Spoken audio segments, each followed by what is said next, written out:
Primeira parte: o chamado ao evangelismo. Pescadores de gente. Lucas 5:10. 1. A emoção do evangelismo. O que se sente ao pescar um peixe? O interlocutor esperava a resposta, mas o pescador estava ocupado. O esporte estava bom. Peixe após peixe era fisgado. Alguns extraordinários já estavam aos seus pés, e agora ele estava pondo isca no anzol novamente. Após lançar a linha, olhou de relance para o estranho e disse: "Você quer saber como a gente se sente ao pescar um peixe? Bem, quando você pescar um, fica logo com vontade de pescar outro." Verdade. Esse é o espírito do evangelismo. Pescar outro. Torna-se a paixão da vida quando o evangelista tem o espírito de pescador. E que emoções existem ao pescar seres humanos? Esse trabalho difícil, porém glorioso, requer tato, talento e técnica. Fazer com que a pessoa se interesse não é suficiente. É necessário que ela seja pescada e guardada. O chamado de Cristo.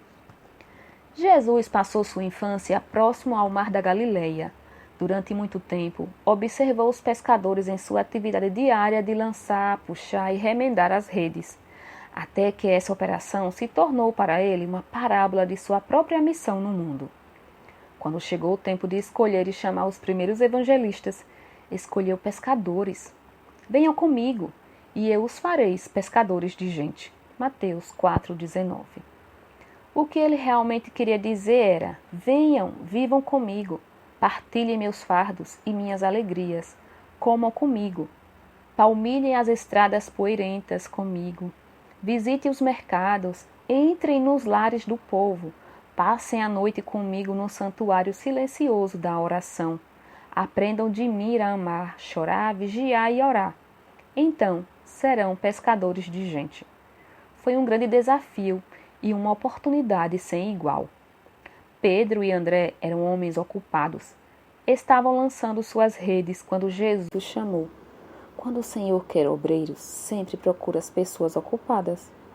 Leia o relato do chamado de Eliseu. Rebeca, Gideão e de muitos outros eram pessoas ocupadas.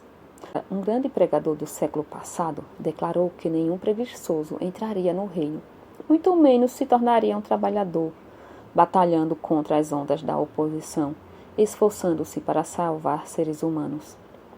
Pedro e André não eram galileus ociosos. Longe disso. Eram trabalhadores de mãos calejadas, sangue forte e tinham um propósito na vida.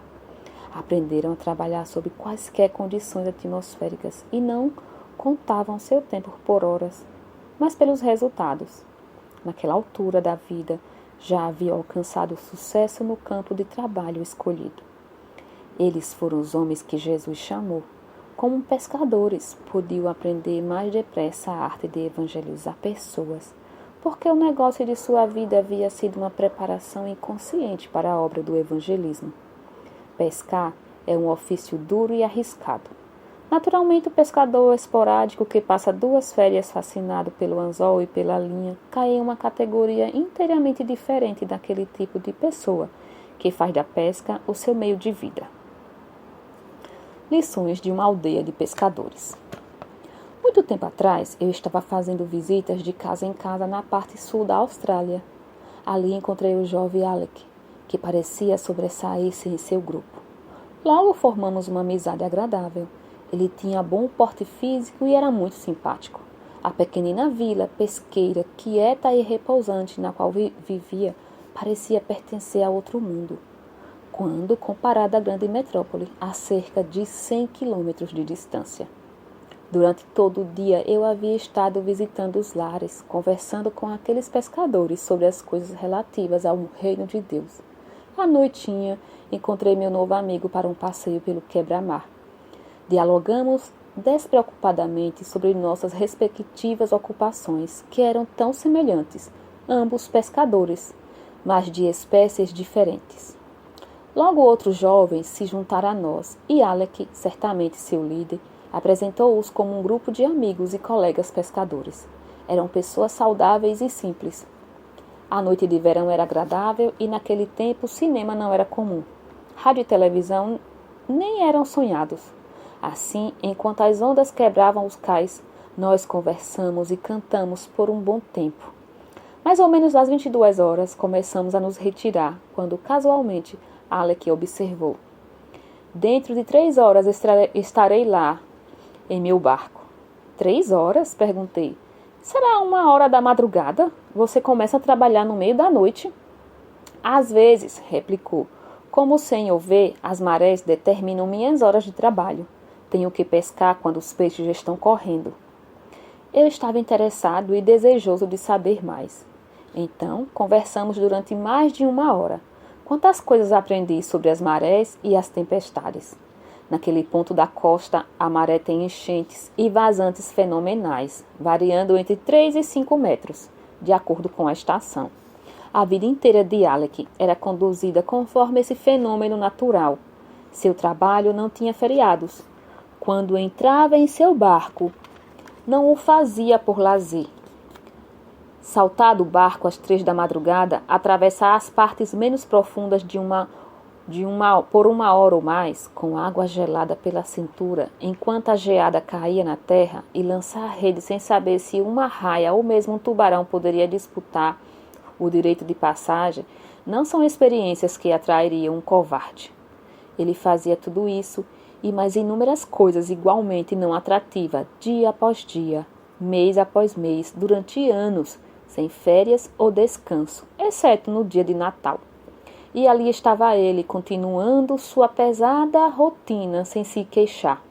De fato, parecia mesmo emocionado, pois cada dia trazia novos interesses e problemas peculiares. Foi uma experiência fascinante. Não somente me desafiou, mas me livrou do vitimismo.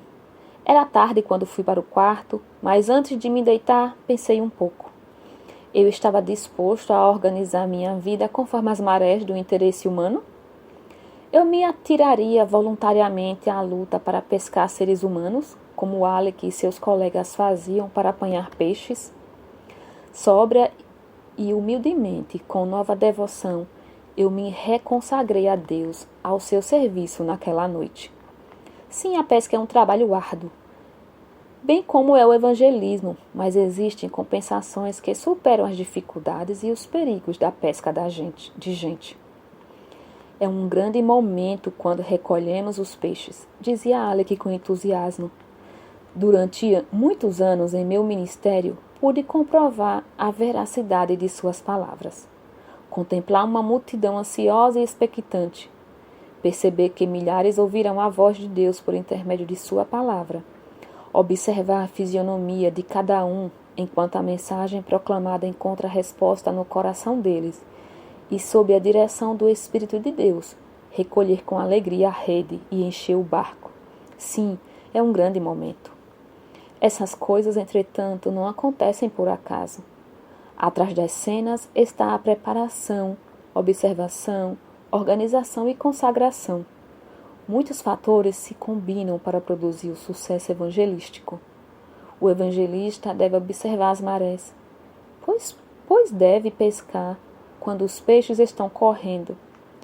Deve planejar seu trabalho, pôr em prática o seu planejamento e estar atento às oportunidades providenciais.